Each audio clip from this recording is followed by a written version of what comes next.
Welcome to Fantasy Sports Daily, powered by FantasyGuru.com. Monday through Friday at 12 p.m. Eastern Standard Time, 9 a.m. Pacific. Ray Flowers breaks it all down for you from a fantasy sports perspective.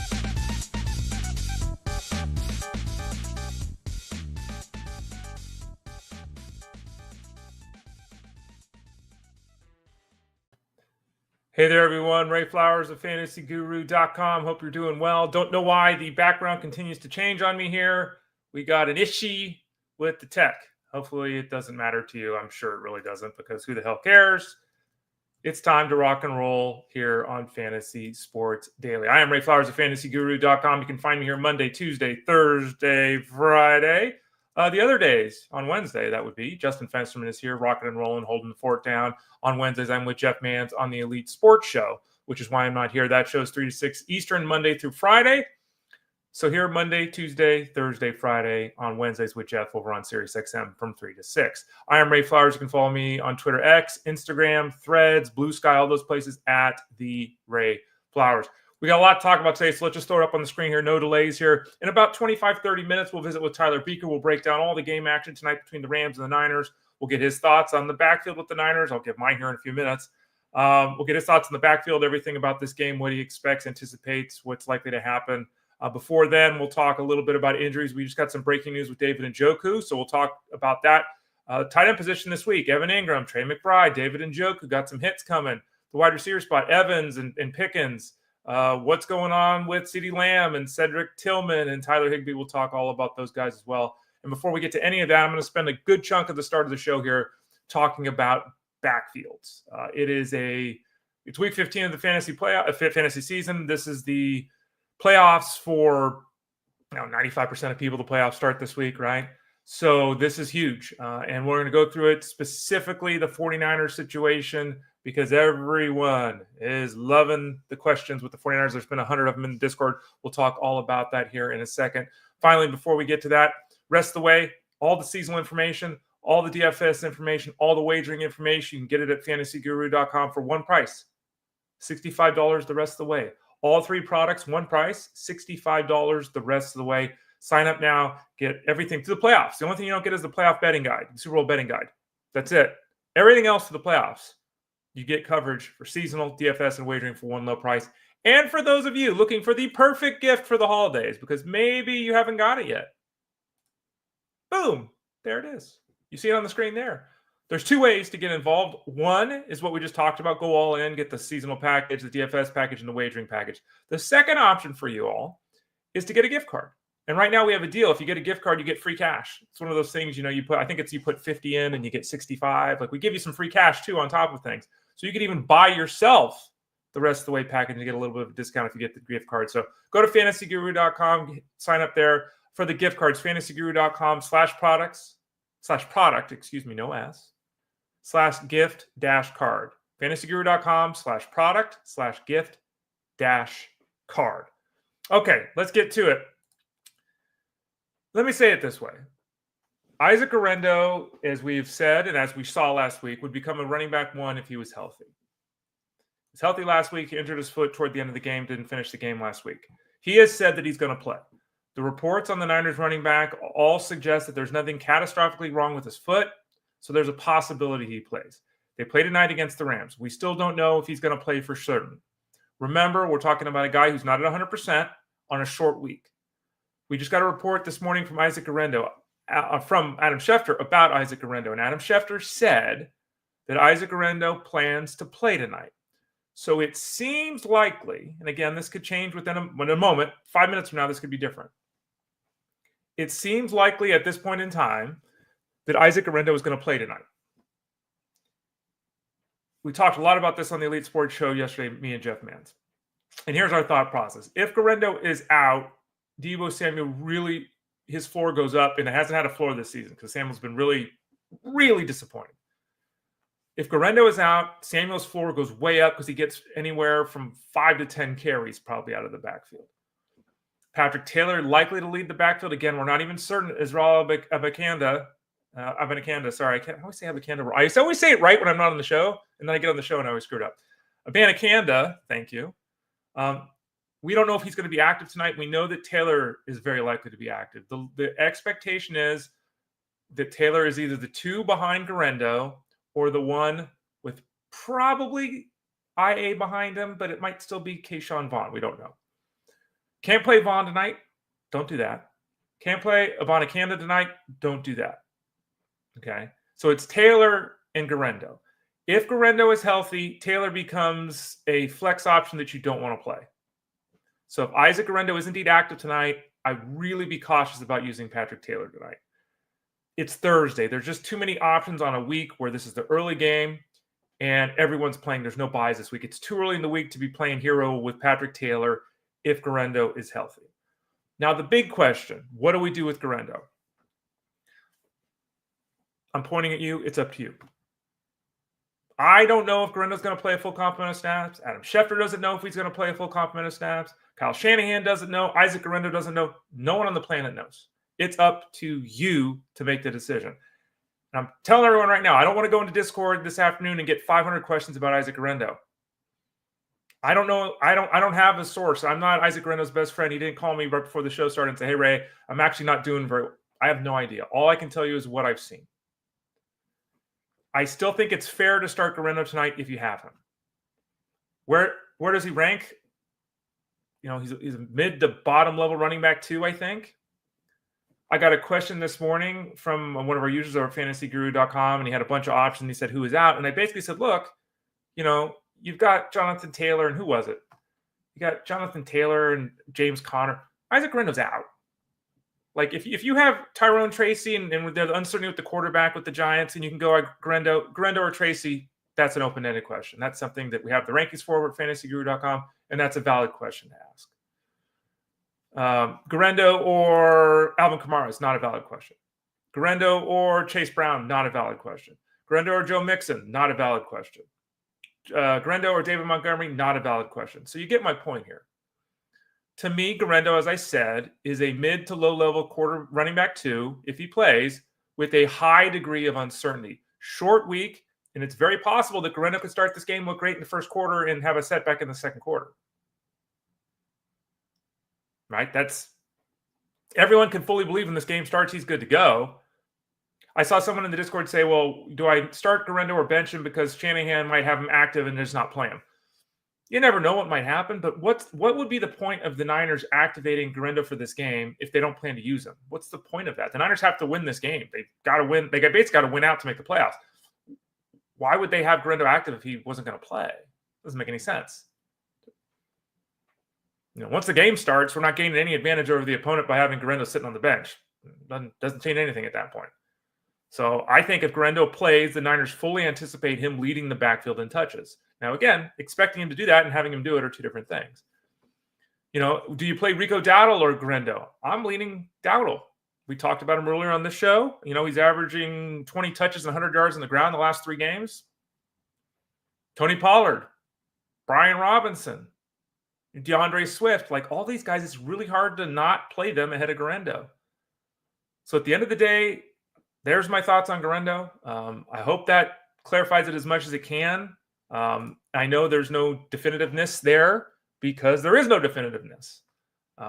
And I would just encourage people to search in here, and there you go.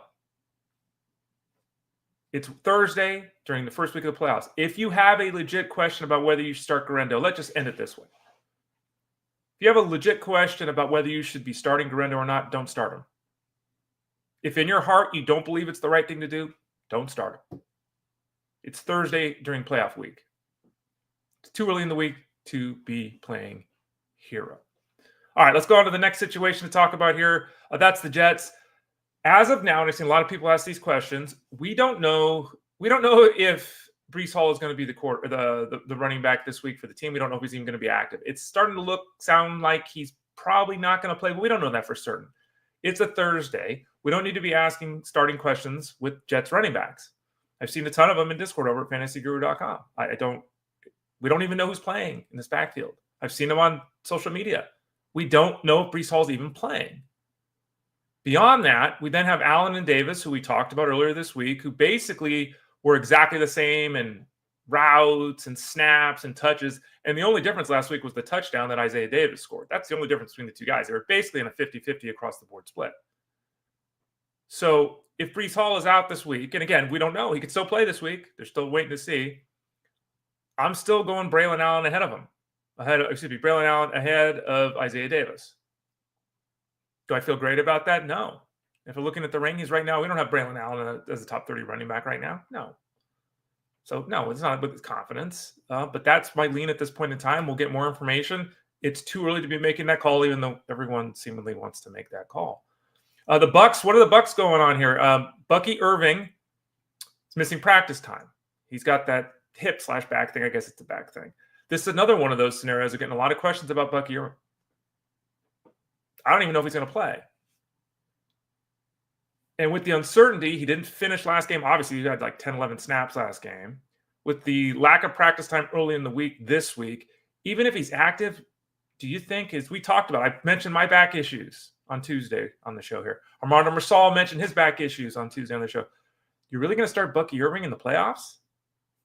I mean, again, if your option's Braylon Allen, okay. But do you feel confident about that? We don't want to be having guys in playoffs. It's one thing to do this in week 6. It's another thing to have in the fantasy playoffs where, Irving's active and he plays 11 snaps and gets 3 touches. And meanwhile, Jalen Warren, who's going to get 11 touches and 52 yards, is on your bench. Too early to be feeling any degree of confidence with Bucky Irving, and I don't know if we're going to get any degree of confidence with him this week. We'll have to see. The Seahawks situation, again, a lot of people with the if, and I'll just say this, and I've said this before, I'll say it again. It's Thursday morning. It's 9:15 on the West Coast. Why are we setting lineups for any teams other than the Rams and the 49ers? The game of I'll ask you again later this week. Come on. We're all of us are way too busy in this world. You're too busy to be wasting your time to ask what-if questions. I'm too busy to be answering what-if questions. Let's not play that game, okay? Let's wait until we have the information. And right now, we don't have the information with Seattle. It's trending toward, I think we're probably 40 start, 60 bench for Kenneth Walker this week. But again, it's Thursday morning. That could be 60 that he's going to play, 40 he's not going to play by the end of the day today. Charbonnet produced tremendous numbers last week. As of right now, he's a stardom, rock-solid running back too. If Kenneth Walker is healthy, Charbonnet is at best a flex play. Because I don't think that Walker is going to be the guy that gets 4 touches and Charbonnet is going to get 18. I just don't see it that way. Maybe we'll get more information, and that'll be the path they go this week because Walker's not healthy. But then again, we'll have to reassess. Right now, Charbonnet is a starting running back too. Hours from now, he may not even be a flex option for you. So continue to monitor that situation. The situation with the Browns, this is not a health-related scenario, but this is a performance-related scenario. The fact of the matter is that Nick Chubb is not the player he once was. That is not a surprise whatsoever. We all anticipated that being the case, or no, I guess not everyone did. Everyone at fantasyguru.com did. He just hasn't looked great since he's been back. Hasn't produced since he's been back. Reasons for that beyond him, but that's the case. You look at last week, 13 touches for Ford, 11 for Chubb. You look at the snaps last week, Ford had 40, Chubb had 26. So last week, Ford had more touches and more snaps. Short yardage snaps, Ford had 2, Chubb had 1. That's pretty interesting, right? Third down snaps, Ford had 11, Chubb had 1. The last 2 games, Ford has 23 touches, Chubb has 22. The last 2 games, Chubb has 54 snaps, Ford has 92. Now, the matchup with Kansas City is not a good one. Kansas City is good against the run. They figured to cause problems against the pass, of course, as well for Jameis Winston. We'll talk about it more directly, but David Njoku is probably not playing this week for the Browns, making it really important that Cedric Tillman is back at full strength. They allow the 5th fewest points to the running backs. This is not a good spot to play Ford or Chubb. But understand, you're really in the game of Nick Chubb. He's not Gus Edwards, but he's kind of close to Gus Edwards. He's really touchdown or bust. He's not involved in the passing game. He's not on the field very much. He's getting 10 to 12 touches, and he better get in that end zone. So Jerome Ford, not a horrendous flex option. Not a great one because, again, the matchup, but not a horrendous flex option given all of that. The Raiders, it looks pretty clear right now with the Raiders. We're going to get Sincere McCormick and Alexander Madison as the lead and secondary back this week. My assumption is that Sincere McCormick is the first and second down back, and Madison's basically the third down back. I think that's fair.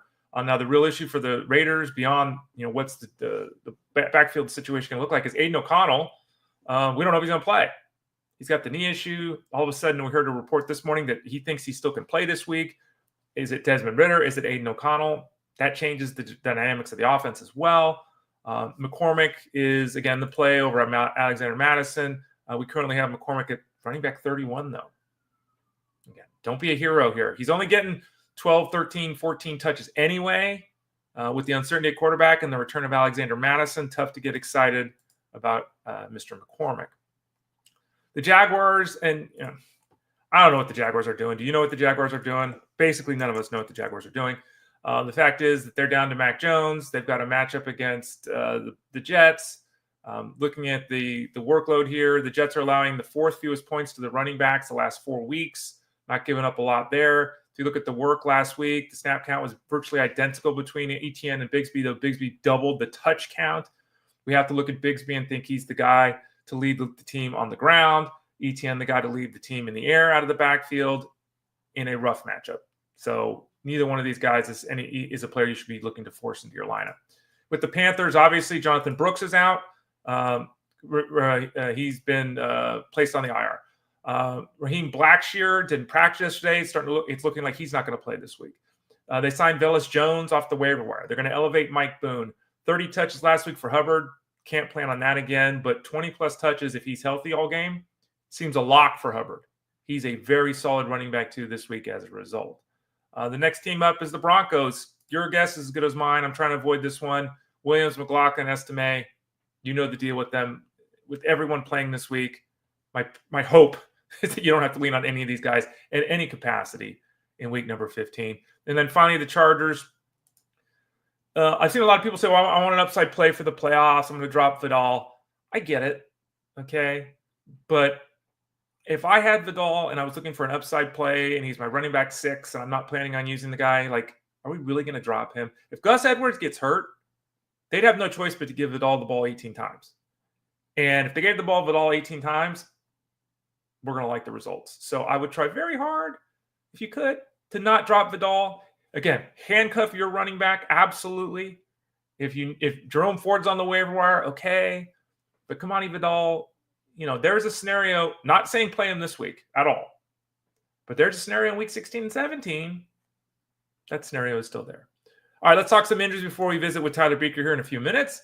As I noted, we have a breaking-ish news. You probably have seen it by now. I mentioned it earlier. David Njoku's got a hamstring injury we all know about. We got a report that he's unlikely to play this weekend against the Chiefs. Ken Dorsey said the team would likely go with a tight end by committee, so there is no answer with the Browns, with Njoku being out. Remember, Njoku's seen 30 targets the last 2 games. He's been a tight end 1 all season long. Jordan Akins, I guess, would be the lead guy. But again, the OC said we're going to go by committee. There's no pivot there. You have to go somewhere else to get your tight end play this week. And this brings up the Cedric Tillman issue as well. He's also on this list. So let's talk about him for a second. Tillman's obviously coming back from the head injury. We don't have certainty that he's going to play this week. He's missed the last 2 games because of the head injury. He was practicing in a limited fashion yesterday. He's got to play this week. He's just, because of the timeline and because of the loss of Njoku, he's got to play this week. It's in a seasonal scenario, I don't know how you play Tillman. I just don't. Could Tillman see 9 targets this week and have 6 catches for 85 yards and a touchdown? He could. I think, again, the matchup is a very difficult one. The Browns don't figure to have a ton of success against the Chiefs. But Tillman's return is vital to this offense if they're going to go. If they don't have Tillman and it's Woods and all these other guys, they have no chance to defeat the Chiefs if they even do that in the first place. But the loss of Njoku would open up those 8 to 10 targets that Tillman was seeing before he was injured frequently. With working with Watson here, it would open up the opportunity for Tillman to be that guy, GPP, dart throw kind of thing. Again, I'm not about being a hero the first week of the fantasy playoffs. I have Tillman on multiple rosters. I'm not anticipating starting him this week in the playoffs, and I don't think you should be too. But this is, his name has come up, Cedric Tillman, a bunch. And people have said, do I add Cedric Tillman? He's on the waiver wire. What do you think? With this news with Njoku, if he's not playing this week, and we're already hearing this on a Thursday morning, and remember, the game's Sunday. we're hearing this on a Thursday morning. There's the potential that Njoku's obviously out more than 1 week. So keep an eye on that. Cedric Tillman, if he's on the waiver wire, might consider adding him to your roster. There could be an opportunity for some big targets here down the stretch. Back to the tight end position, Trey McBride was limited at practice yesterday with a knee injury. The knee issue is not believed at this point in time to be serious. That being said, there wasn't a lot of talk of there being a knee injury. And in fact, I don't think anyone knew there was an issue until yesterday. So either he just got a little sore from the weekend or he tweaked something yesterday in practice. So Thursday and Friday's injury reports will be vital to understanding, not Kamani Vidal, but vital with a T, vital to determining whether or not he's good to go this week. The assumption at this point is that, yes, he's good to go this week. He's obviously a top 5 tight end. I think pretty much at this point, he's a top 3 tight end every week. And then it's, is he 3, 2, or 1? He faces the Patriots team this week that has been, I think the Patriots have allowed 10 touchdowns to wide receivers the last 3 weeks. They've been bludgeoned to death out wide. Trey McBride doesn't get in the end zone. He's working on one of the greatest seasons of all time to not get in the end zone. We're on Altoon territory here with Trey McBride. But Trey McBride, got to think he's out there. Got to think he's getting his 10 targets. He is the only guy that has a real rapport with Kyler Murray. And there it is. So keep an eye on the reports today. We're anticipating them to be positive. Evan Ingram's got a shoulder injury. He didn't practice yesterday. So we don't really know anything at this point in time with Engram. So we're kind of waiting on reports today. I know that Engram has been disappointing. I know I've talked about him a lot. I know that everyone's, with Mac Jones. He still caught 4 balls in 8 straight games. And in those 8 games, he's averaging 6 catches, which means every game he's played with Mac Jones, he's caught 4.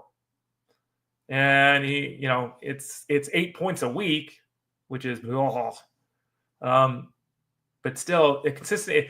Really, with Engram, he is one of the more consistent mid-level producers at the position. Because every week it's 7 to 11 points, right? Other guys will give you 3, 4, 3, 4, 11, 6, 6, 11, because they get a touchdown, right? So he needs to get in the end zone, which he's not doing. But his floor is at least a little bit higher than these other guys. I don't think that Mac Jones is a huge downgrade for him. I think that storyline has been overblown. It would be nice to see him get in the end zone once, or at least get some more productivity. 4 for 40 is fine, but how about a 5 for 58 game? How about that this weekend against the Jets? George Pickens didn't practice on Wednesday. He's got the hamstring injury. He was obviously the late scratch last week. At this point, it's starting to look like he's going to miss another game. We've heard reports suggesting that could be the case anyway. Just like it was last week, going into the game this week for the Steelers, you can't look at George Pickens being out of this lineup and get excited about anyone that's left. Van Jefferson, Mike Williams, Miller, Austin, we wanted to go Mike Williams, and it made sense to go Mike Williams last week as this is the big guy, this is the athletic guy, this is the field stretcher, the guy that can high point the football, and he caught 3 balls for 36 yards or 38 yards, whatever it was. So there is nobody here in this Steelers team that we can turn to if Pickens is out. That obviously means that Russell Wilson is, he's kind of a desperation quarterback too. He's certainly not a quarterback 1. You can't play. If Russell Wilson's your quarterback 1 this week, you've got to do something. You've got to do something. I don't know what you can do, but you got to do something. You can't trust him at all to be productive. And even as a quarterback 2, I don't think he's in our top 20 right now in the rankings. Let me check that real quick. I don't believe he's in the top 20 in the rankings. He's not. Russell Wilson is not in the top 20 in our quarterback rankings this week. And, George Pickens is out, certainly not going up. So be cautious with Russell Wilson this week. Mike Evans didn't practice yesterday with his hamstring. He's had the hamstring injury. He missed 3 games with the hamstring injury. This could be just taking a day off. Again, it's early in the week. Let's not panic. Keep an eye on that. Things would start to change if we get different information and change quickly, because obviously Evans is a must play, and his loss would change the dynamic of the entire offense of the Bucs. Going back to from that coast to this coast, Justin Herbert's got an ankle and leg issue. He's kind of got 2 things he's dealing with. He didn't practice yesterday. It's a Wednesday. He's a veteran. Who the hell cares? Keep an eye on this. Taylor Heineke, I think, is the backup there. He's still the backup there, right? Let's pull that up as I'm talking here. Yeah, it is Taylor Heineke. Herbert he's got a great matchup against the Bucs. If he's healthy, enough to play. He's going to play. I at this point in time would not anticipate him missing this game.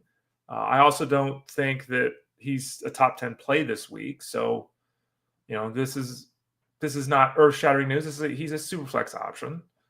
As Jeff Manson said it repeatedly, the Chargers just don't run plays for whatever reason. They're just not interested in running plays, so they want to win games 17-16. And for the most part, they've been successful doing that. So let's not put down that thought process.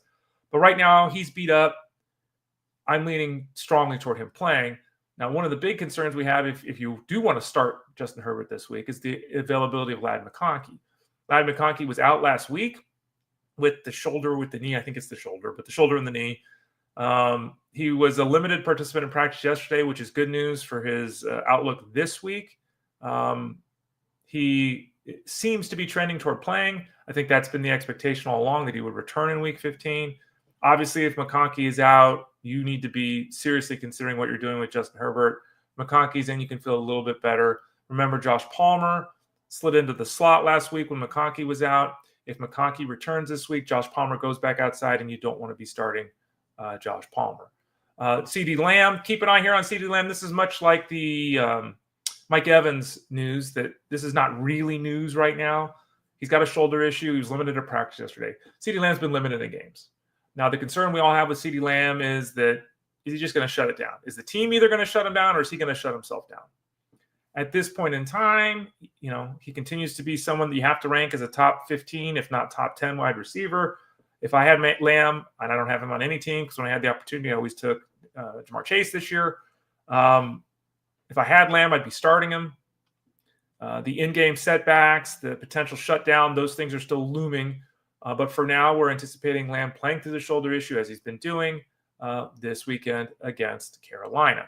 Cedric Tillman, as I mentioned, just a reminder, Tillman's supposed to return from that concussion issue this week. We talked about it earlier. If you missed it, scroll back, rewind. We talked about the Cedric Tillman situation with David and Njoku, 5-7 minutes ago.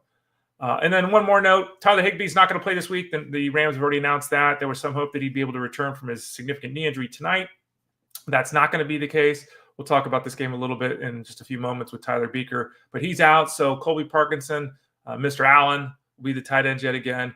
Obviously, those are not two guys that you want to be looking to start in pretty much any scenario in the fantasy space, because just no consistency there whatsoever for the Rams as their top two dogs continue to dominate. Finally, before we visit with Tyler, remember, it's that time of year. You can get involved with us over at fantasyguru.com. Click the subscribe tab in the top right corner. You can get seasonal, wagering, and DFS, all three packages for the price of one. And that's throughout the postseason. So it's not just the regular season, it's the postseason, the articles, the live streams, the Discord rooms, all of that for one low price. And you can also get the gift cards. Slip them in the stocking, buy them for your significant other, buy a gift card for yourself because we actually give you free dollars. Buy a gift card for yourself. Apply the free dollars to what we got going over at fantasyguru.com. So two ways to get involved for us. Click the subscribe tab for the packages, and then go to fantasyguru.com/product/gift-card if you want to get a gift card for the holiday season. All right. Every Thursday we talk to this gentleman. He's a wondrous bastion or beacon of knowledge in the morass and the sea of uncertainty in fantasy football. You can find his work if you get those packages over at fantasyguru.com in the seasonal space, in the DFS space, in the wagering space. He does a lot of the wagering. He was telling us last week how he crushed things on Thanksgiving. He does the live stream every Friday night, breaking down the DFS game. And he's on this show every week talking Thursday Night Football with us as well. That is Tyler Beaker of fantasyguru.com. How you doing, Tyler? Doing great, Ray. How are you doing? Doing okay, hanging in. A little bit of a slow morning. We all have those from time to time, right? So I'm glad you're here to save me. I feel a little today, so I appreciate that. How things going on your side? Good? Good on my end. Yeah, getting ready for the upcoming week. Fantasy postseason, very, very fun time of year. Mm-hmm. Let me just preface this by saying if you are competing in some postseason contests for the fantasy playoffs, congratulations, first of all. Second of all, try to stick with what got you there. I know the stakes are raised. Don't overthink everything. Don't start setting lineups on Mondays. We need to take all the information, particularly injury information, which has been very plentiful. I just saw a note that just came in as I talked to injuries about Njoku right there. There's plenty of things that we are still waiting for to be finalized. So don't set your lineups on Monday, Tuesday. be patient, guys. You'll figure out the answers by the time Sunday rolls around. Yeah, and that's a great place to start. I want to ask you a few questions about some guys before we talk about the Rams-Niner game tonight and get to the Isaac Guerendo thing. I gave my thoughts. I'll give you your soapbox to share yours so that then we can just tell everyone to check this out so I don't have to answer the question 400 times today. First of all, we don't know. This is one of those situations. We don't know who's starting for the Saints. Broken left hand for Carr. He hurt his head. They're not ruling him out yet. So what does the uncertainty with the Saints offense, the quarterback, do for their offense? I mean, is it Alvin Kamara and then don't pay any attention? Are we still interested in Njoku and Jauan Johnson and Marcus Valdez-Scantling? Like, talk us through that offense right now, what you see with the Saints. It's really tough to know without knowing who the quarterback is, given the stylistic types of play from each guy. What we have seen is 3 games from Rattler this year. So that's the guy that I'm envisioning being the guy that takes over as the starting player here in week 15. We'll have to wait until we finally get that confirmed. But here's some key takeaways from the games we learned with Rattler. Play the DST against him. 5 sacks in every outing. 2 of 3 games featured a defensive score for a touchdown. So there's a lot of points there to be had. Rattler also targeted his running backs at a 29.6% rate. That is phenomenally huge. For context, the Saints lead the league right now in that rate at 27.6. Behind them is Miami at 24. There are only 7 teams above a 20% mark. So this is a very, very high mark in terms of check down ability, which, like you said, Ray, makes Kamara a guy that you can still go to with very high confidence. In the very least, even if they are stacking the box, we'll get some swing passes and screens. Deep shots, they're likely to dry up. In the 3 games, Rattler attempted just 3.0 deep attempts per game. Deep attempts being 20-plus air yards. So, a guy like MVS, does he get hot on 1 of 3 deep shots a game? Your guess is as good as mine. I am not playing this guy with fantasy playoffs and in a win-or-go-home situation. 6.9 yard average depth of throw was what Rattler sported. So, not excited about him. I would not want to play Rattler himself as a fantasy quarterback either in 2 quarterback or superflex leagues. 2.4 fantasy points per dropback in this 3 games started. That is basement bottom dwelling. And there, by the way, just to put it out there, Jake Haener could still start too. Like, that's true. It's a possibility. Like, so again, another one of those scenarios, like Tyler's talking about. Have some patience. We need to see this develop. Let's go to the Giants scenario. We do know that they're making a change. Drew Lock they're saying physically unable to go out there this week, so it's going Tommy DeVito. No one's starting Tommy DeVito. That's fine. What does this do for the 2 guys that we would want to start, Tyrone Tracy and Malik Neighbors? What are your thoughts with their likely level of performance this week with DeVito under center and not Lock? All right, let's do these key takeaways again. Play the defense against them. 5+ sacks allowed by DeVito in 5 of 7 games last year when he started at least 2/3 of the snaps. DeVito is also a checkdown guy, 22.6% RB checkdown rate. These guys that are coming in off very minimal practice and very minimal preparation, they panic. And the safest way to not get hit is to get rid of the ball quickly. Check it down to these guys right here. Exactly. These RBs, guys like Tyrone Tracy, I think high floor, 10 targets last week with Drew Lock. I'm not expecting 10 targets, but I do think he's a quality flex play in that RB3 flex range. I don't want to push top 24. They're 15-point dogs against the Ravens. I envision they'll have to throw, though, at some point. So let me rephrase. They'll have to throw the whole game. They are going to be trailing very quickly in this matchup. DeVito, though, last year, not terrible in terms of his fantasy production relative to what we got with Rattler. DeVito, in weeks 9 through 15, DeVito was quarterback 12 in passer rating, quarterback 9 in completion rate, quarterback 22 in fantasy points per dropback, about what you'd expect for a guy of DeVito's stature. So I'm fine with Cutlets as a 2-quarterback superflex option. Again, this is the Ravens pass defense we've been throwing against all season. They're going to need to throw. I get it if you want to go there. And circling things back with Malik Neighbors, this guy's a superstar. I think he merits starting no matter who his quarterback is. They're going to find ways to get him involved. If not, that quarterback will be short-lived for the position. I think they'll move on to somebody else who will throw it to Neighbors. He's just a star. I benched him last week as a fool, and I was 0.1 points away from missing my fantasy postseason because of it. I am never doing that again. 0.1.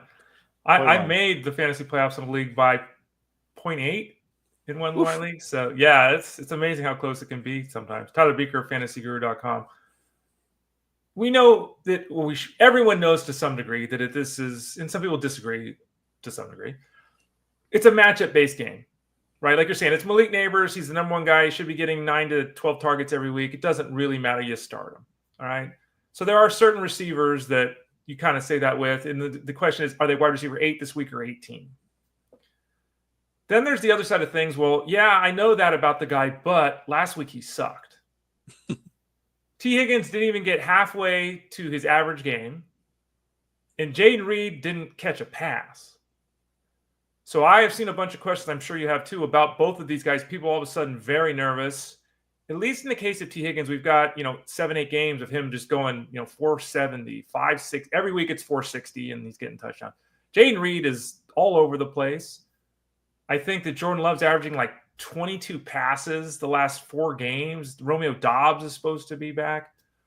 Talk us through Higgins and Reed. People are really nervous about these two guys. Should they be? You should not be nervous about Higgins at all. This is a team that ranks number 1 in pass rate over expectation, number 1 in neutral pass rate. They're playing the Titans, who have been a bottom 10 defense to the perimeter receivers out on the outside over the last 5 weeks in schedule adjusted production allowed. To me, it's a great spot for both Burrow, Higgins, Chase. This trio should find a lot of success, even with them likely to be up by a score or so. They're still going to throw. That's the identity of this offense.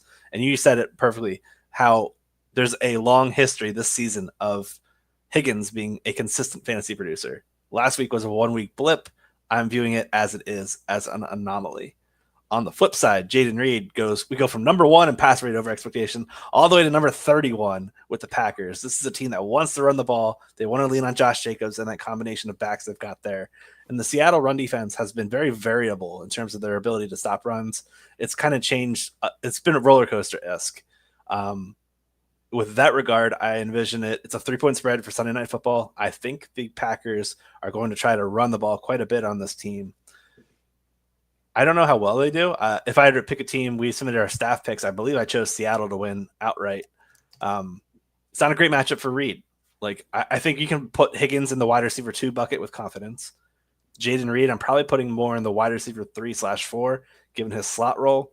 I mentioned how much this team wants to run the ball. That leads to more formations. They're doing different things instead of having 3 receiver sets. And as a guy like Reed, who's a 80% slot receiver, he's just not getting on the field often in 2 receiver formations. And this team wants to run the ball, so they're doing a lot of 2 receiver formations with 2 tight ends. Add some extra guys in terms of size up there for blocking. There's going to be limited options. The Seahawks are also 20th in fantasy points per game to the slot. Devin Witherspoon, phenomenal slot defender, fantastic cornerback. I'm not excited about Reed. I think he's more the wide receiver 3, wide receiver 4 type play, especially with Dobbs returning. That's where I'm viewing it. I'd rather play Higgins over Reed if you have that kind of conversation or that dilemma. That's how I would go. But we've seen Reed put up more floor-based outings than ceiling-based outings this season, and I don't expect that to change just because it's the postseason. Tyler Beaker, fantasyguru.com. Join us every Thursday at about 12:30. You can again catch all his work over at FG. Click that subscribe tab in the top right corner. Get all of our football product, wagering, seasonal, DFS for one low price. All of Tyler's work over there. All right, Rams play the Niners tonight. Let's dive in. I spent probably 10 minutes at the start, literally, talking about Isaac Guerendo and the Niners offense. As of now, we got a report this morning, that Adam Schefter says the belief is he's going to play. So before we deal with anything matchup-based, got to talk us through Guerendo. Give your thoughts here so that the rest of the day when you get asked the question, what do you think about Isaac Guerendo, you can say, check out the video 39 minutes in. All right, Isaac Guerendo. I did not get a chance to hear your take on this, so I will have to watch this show once we post it to hear what you have to say. Quickly before I ask that, thumbs up, thumbs down, or a gladiator middle? Yeah, gladiator middle. I basically said, Okay. don't be a hero. I said, to me, he's a bottom level running back too, and it depends who you got. I can't look at him and think, even if he plays, I can't look at him and think he's getting 22 touches and scoring 30. I just can't. I can't do it in the championship fantasy playoffs. So, bottom level running back too was basically what I said. I'm in lockstep with you there. Perfect. Okay. At least we're not saying contradicting things within a 40-minute span here. Yeah. Okay. So we know he injured his foot late in last week's game. They pulled him for 2 reasons. They were up high against the Bears in terms of game script. I think it was a 38-point game at one point. In terms of their total points, the Niners put up, and they had the short turnaround, the game being on Thursday here. So they knew entering this week that they were going to manage his workload. They did not plan on him practicing Monday or Tuesday. Wednesday was let's see what happens. And he put in a limited session. I'm expecting him to play. I'm expecting him to start. I'm expecting him to also not be that same bell cow that picked up, I think it was 17 of 18 first half carries or something like that, where he was the guy. He had like an 80 to 90% snap share in the first half of the game, put up 18 PPR points in that first half alone. This is a guy that has a phenomenal speed score. Speed score takes weight. This guy's 221 pounds, and it combines it with speed. This guy runs a 4.33. You don't see that often. You see that from the guys that are 180 pounds, guys that can fly down the field. This guy, athletic freak. I'm saying this because he can get there, get home for you in minimal touches. He has the ability to put up explosive pass plays. We saw his skill set as a receiver shine early in last week's game too. Multiple catches deep down the field. I like this guy as a back-end RB2 on a run-heavy Niners team. They're going to be getting back Aaron Banks from concussion. The matchup is also a net positive against the Rams. They're top 10 in schedule-adjusted rushing fantasy points to opposing backs. They don't give up a ton receiving, but they are giving up 4.6 yards per carry to opposing backs, 109 yards per game on the ground to running backs, bottom 10 in yards before contact per attempt. And this is a Shanahan scheme where they're going to be able to make paths for this guy who just needs a crease, and he has the ability to take things in an explosive manner. So I think he's a RB2 play. I think Patrick Taylor is non-playable. I think he's a stash that you just hold onto your fantasy bench in the event there's a setback for next week. Then you're already ahead of the curve.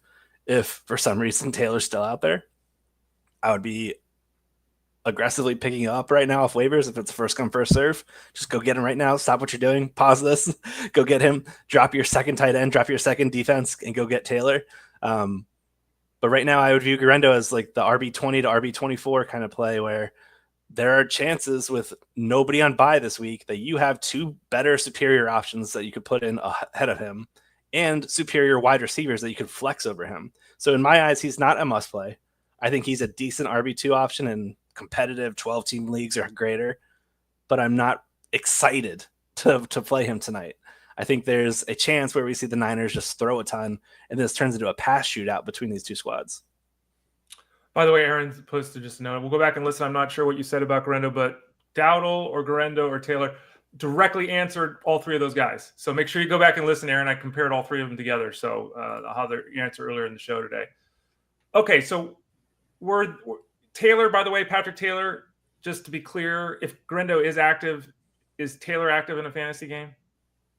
If Guerendo is playing, Taylor is not on your fantasy starting lineup. This is a guy who couldn't beat AJ Dillon out in Green Bay. No, he's not a good fantasy back. To be fair, they loved AJ Dillon for some reason. Okay, his legs were big. I don't know. Tyler Beaker, fantasyguru.com. Okay, so let's talk about the Niners in whole. So you talked about the running game there, thoughts, how it's going to play out and all that. What about Brock Purdy in the passing attack tonight against the Rams? Purdy has actually run more than we anticipated, and that's been a nice little, he's been one of these guys going 30, 40 yards, which is a nice little kicker for quarterbacks. There have been moments where he's been pretty good. There's been moments where he's been very average. The guys around him are beat up. Trent Williams is out tonight again with the ankle issue.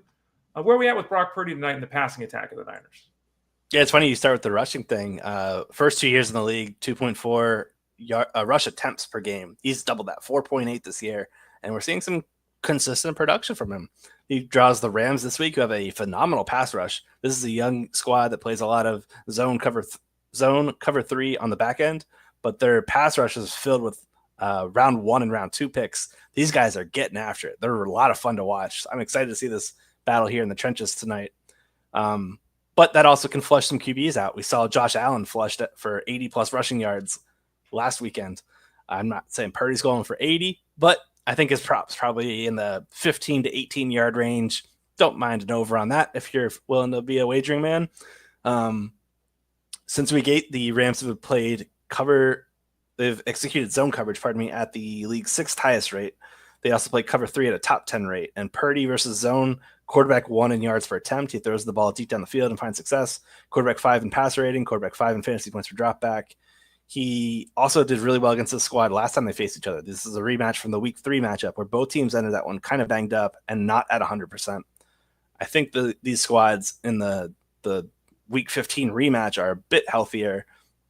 There are some pieces missing here and there for each squad, respectively, but I think it's a great spot for Purdy, who in that previous matchup completed 73% of his attempts, 292 yards, and 3 passing touchdowns.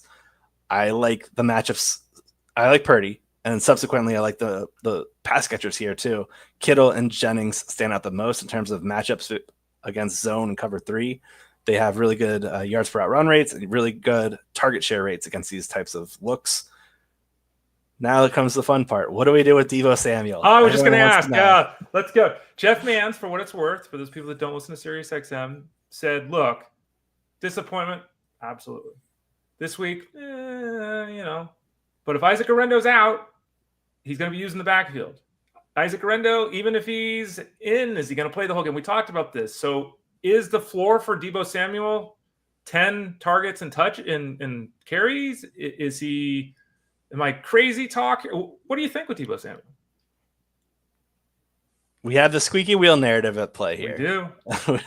He posted something on social media about his lack of usage, deleted it. We've seen Kittle back him up. Some other quotes. Mm-hmm. I think someone else did too. Yeah, Purdy. Yes, thank you. Mm-hmm. Deebo has not cleared 25 yards in 4 straight games. He did not play in the previous Week 3 matchup. In terms of like the cover 3 stuff and zone stuff, Deebo has not done well against either one this year. That said, Deebo has historically been the zone beater against opposing defenses that play zone year in and year out. This is just the one season anomaly. The Rams are also a reverse slot funnel. They're giving up the 9th fewest to the slot, but they're 27th. They're giving up the 9th most to the perimeter, and they're 27th in fantasy points per game to the slot. I mix those up. So they're not giving up a lot to the slot either, which is where Deebo runs a good majority of his routes. But I'm saying some negative things about Deebo. But let me just say, key offensive players that are paid what he's paid do not remain in slumps this long. This is also a defense that is very beatable in the back end. They're 31st in EPA per attempt on deep balls. I expect Jennings to be the main recipient of that. But I do think there's also going to be plays where we see Deebo. We've seen him rip off explosive plays either via yak or just down the field at times. To me, he's a risk-reward wide receiver 3. And I'm very comfortable playing him above some flex plays that I think some people are going to ask questions, start sits over, because he offers a ceiling that I think is unparalleled to those guys, given the ability to run the ball.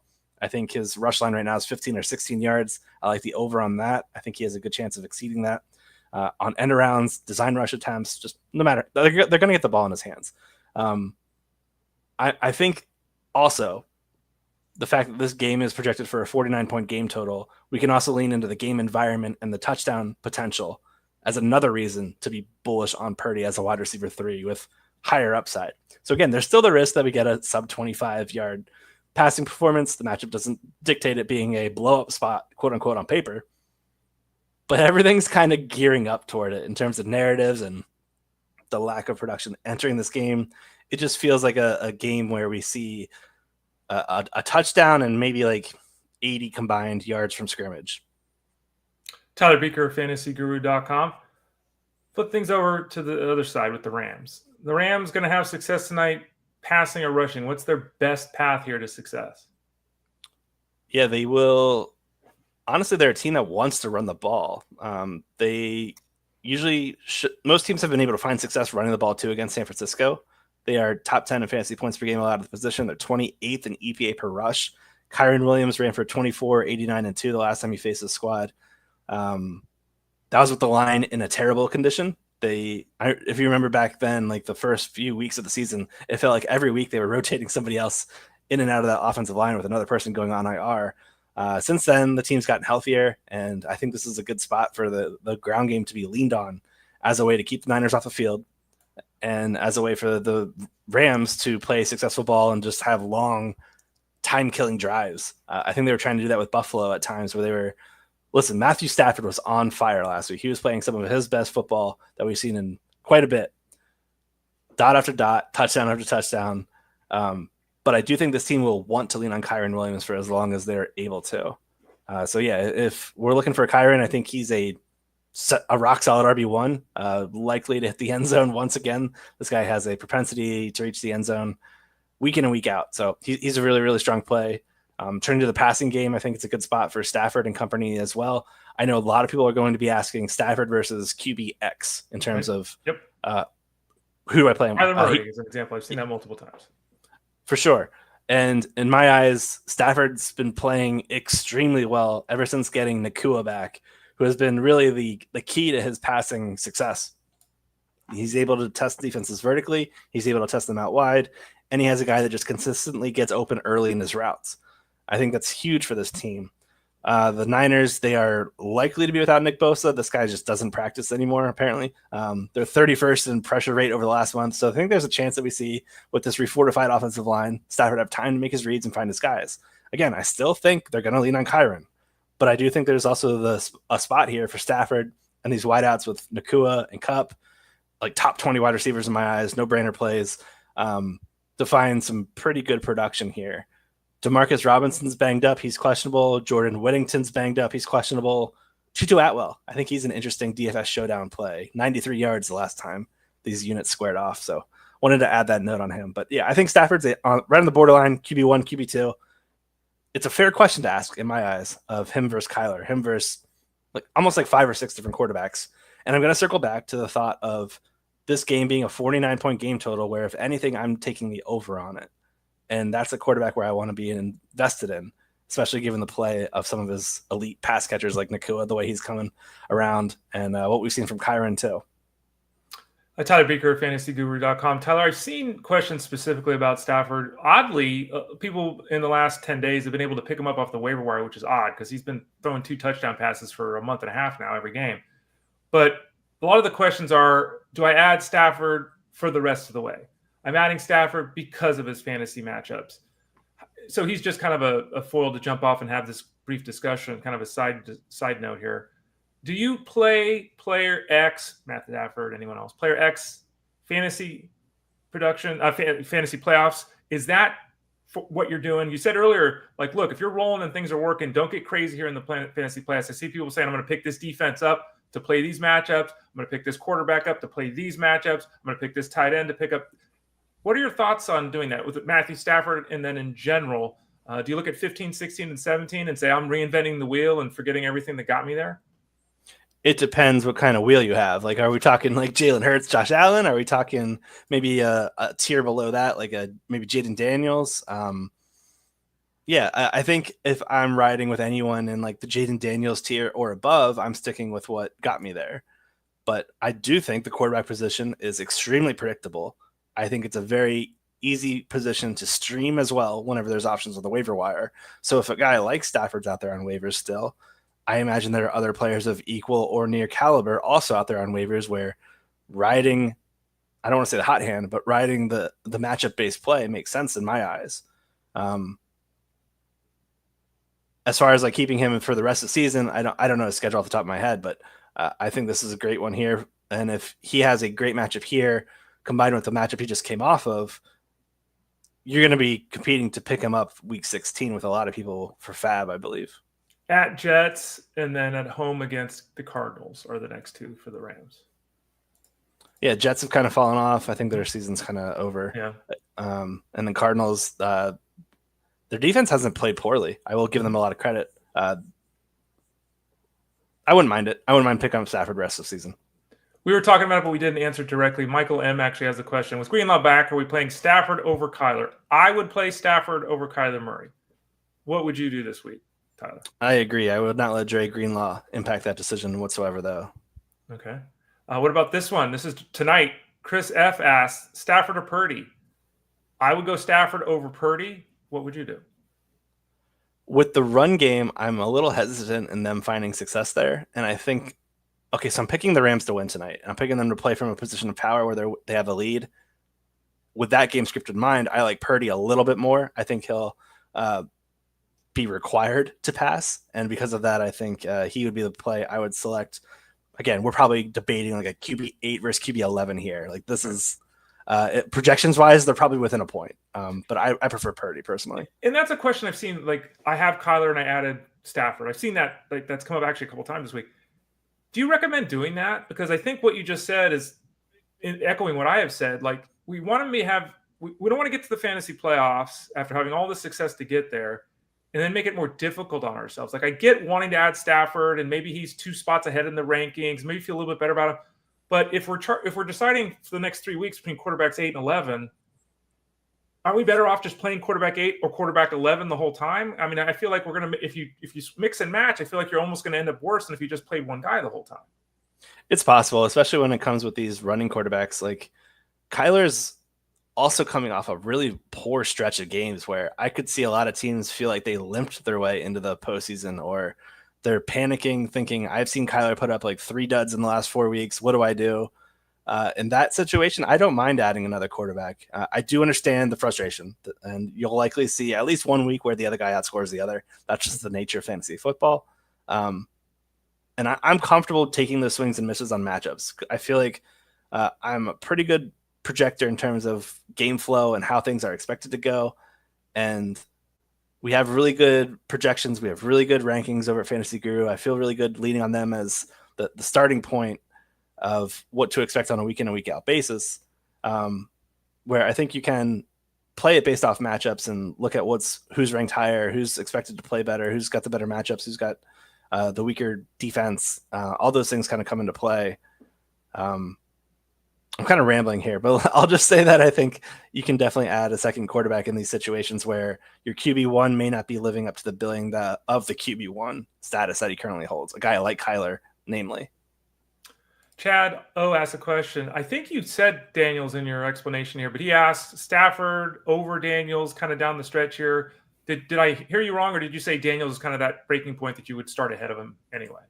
Yeah, I would probably start Daniels over Stafford almost every single situation. Okay. All right, there you go, Chad.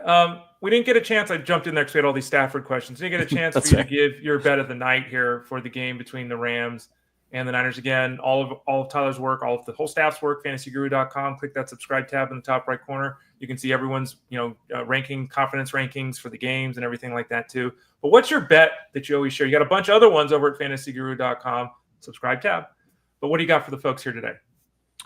Yeah, it's going to be another over. I mean, they're just fun to root for on these Thursday Night Football games. And I talked up the Niners passing attack. I really like the spot for George Kittle. I think he goes over his receiving yardage prop of 55.5. I would play this all the way up to 59.5, depending on what it is right now. I did not get a chance to double check it. I posted this yesterday at like 10 in the morning. But we targeted Kittle in this same spot last week against the Bears. He got there in the first quarter, just 2 catches that took him there. I like this because the Bears, very cover 3 heavy defense, very similar to what the Rams play. Both these squads played at, I think, a top 6, top 8 rate. So we could see a very similar path to production here. Kittle has cleared at least 55.5 yards in 8 of his last 10 matchups. One of those misses being that crazy snow game. So you could argue 8 of last 9 normal weather games. There is a 50% chance of rain here, but I envision most of the rain hits before the game, not really impacting any kind of analysis here. But I do like Kittle in the spot. I think the Niners get going vertically. I think they need to throw in this matchup. Eric S. asked, by the way, another Stafford question. Stafford over Wilson to me is a slam dunk. I would go with Stafford. Wilson may not have Pickens. It's a difficult matchup. So, Eric, I'm Stafford. What about you, Tyler? Stafford over Russell Wilson. Russell Wilson, yes. Pickens is unlikely to play as well. So, yeah, absolutely. Here's a good one from Rubby17. We talked about Deebo, and you kind of said for you he's a wide receiver 3, but he's got the upside to play a bunch ahead of a bunch of other guys kind of in that same boat. What about Shakir and DeAndre Hopkins? Is he ahead of those 2 guys? He is. Yeah, somebody asked me this question this morning. Shout out to our dude, Tommy, who asked a lot of questions on our Discord. Deebo versus Shakir, he asked me specifically. And I waited a minute to answer that one because weighing wide receiver 3s is really tough. Like, there's a reason why you guys are struggling with these questions. It's a question that I think is solved in like the narrowest of margins.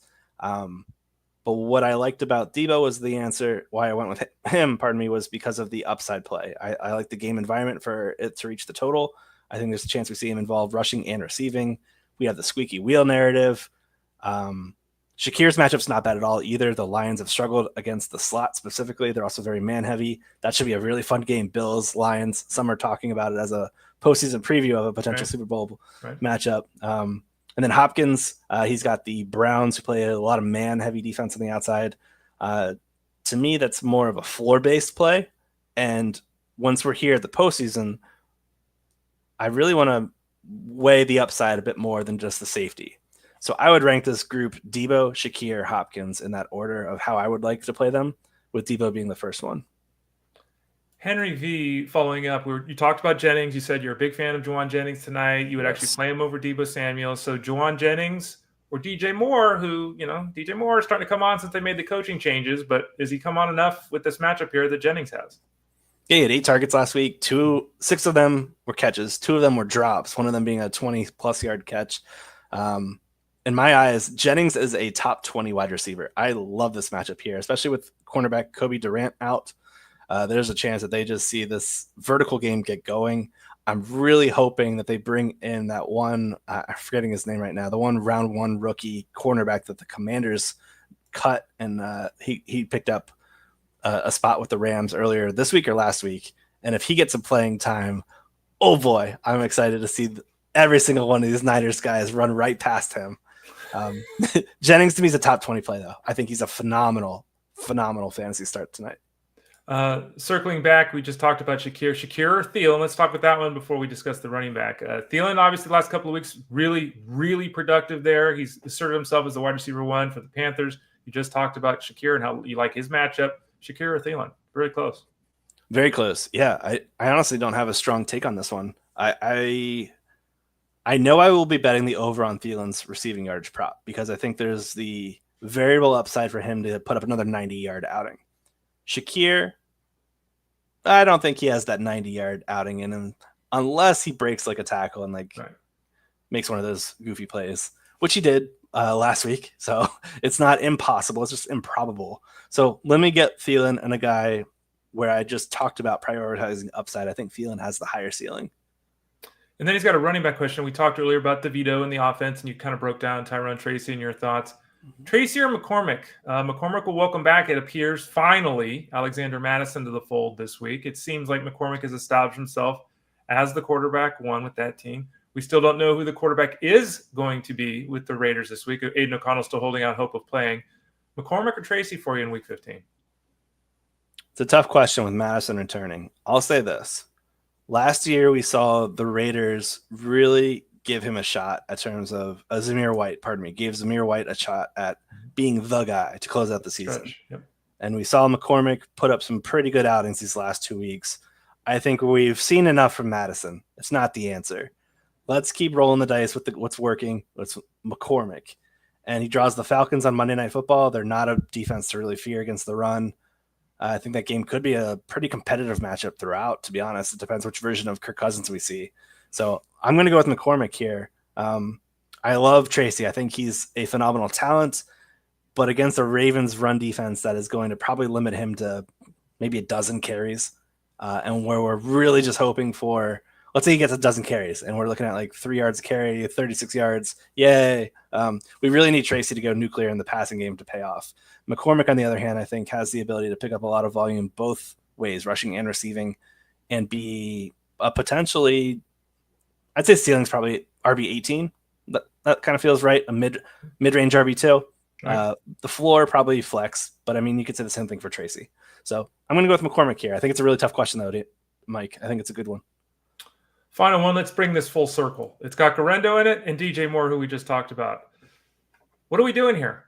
Guerendo or DJ Moore for a flex play? And again, if anyone missed it, I spent 7-8 minutes at the start of the show talking about Guerendo. Tyler spent 3 or 4 minutes talking about Guerendo. So just rewind, listen on demand, all that kind of good stuff. Guerendo and the risk, or DJ Moore, and I guess the risk. Yeah, I mean, it is a risk. We saw Caleb drop a 300-yard outing against the Vikings just a few weeks back. I don't know if he does it again, though. I think that there's a chance Flores has seen what he does and is ready for counters. I'm not sure if Caleb's at the point to handle counters. So I think I would want to go Guerendo, but it's not a bad spot. I mean, the Vikings give up production on the outside. They give up production in the slot. The Vikings just aren't a great pass defense. They just mask it with a phenomenal blitz and forcing the quarterbacks to get rid of it quickly. Moore has been this team's get rid of the ball quickly answer for quite a bit. So I think he's like the floor play. But again, we want to prioritize ceilings. And in my eyes, I think Guerendo might have a bit of a higher ceiling. You can argue against this, and I really wouldn't push back, but I would probably play Guerendo here. Tyler Beaker of FantasyGuru.com joins us every Friday. Every Thursday. Gave you the wrong day there. Every Thursday at 12:30 Eastern Standard Time. Talks Thursday football, answers some questions, talks some broad picture items. On Friday nights, he does the DFS live stream, breaks that all down. Sundays, he's answering questions. He's in the Discord all the time. He's got his matchup breakdowns for the receivers. He's got his game script articles, all that kind of stuff. What have I left out, Tyler? You got a lot of stuff going on here the next couple of days. I think you hit all the heavy hitters. It's just a lot of content. But yeah, it's a great time of season right now where we're starting to see these matchups really matter. So we're diving into the stuff, leaving no stone unturned. This has been a very, very exhausting week already, and we're only at Thursday. But I'm excited to continue to grind the content and produce some good stuff for you guys over at fantasyguru.com. Please check it out. Oh, and by the way, finally, how excited are you for the NFL to have teams playing 3 games in 11 days, like the Chiefs? Great scheduling, right? Let's really care about player safety, and let's have them have 3 games in 11 days. There's like 4 teams that are doing that. The Ravens, I forget. What are your thoughts on that? Do we have to take that into account when we start getting to game 3? That's a lot of work for some of these teams. Yeah, I mean, I would think like defensively, some of those guys would just log a lot of snaps and have to be like rotated out. So maybe we start looking at betting some unders on those types of games. That's something. All right, you got the gears churning here, Ray. I don't have an answer, but maybe you can get the answer. So I'll present, and then you can give everyone the answer because you're the smart guy. So there you go. Tyler Beaker. I'll try, yeah. Tyler Beaker of FantasyGuru.com. Tyler, again, thanks for your time today. Really appreciate it as always. We'll talk to you in about a week. Let's say 23 hours from now, something like that. You have a good weekend, and we'll see you then. Right, sounds good. Good luck, guys. He's Tyler Beaker. I'm Ray Flowers. We'll be back here on Fantasy Sports Daily, 12 o'clock Eastern Time tomorrow morning. Tell a friend, free show. We'll break things down with Russell Clay tomorrow. For Tyler, I'm Ray. This has been Fantasy Sports Daily, powered by FantasyGuru.com.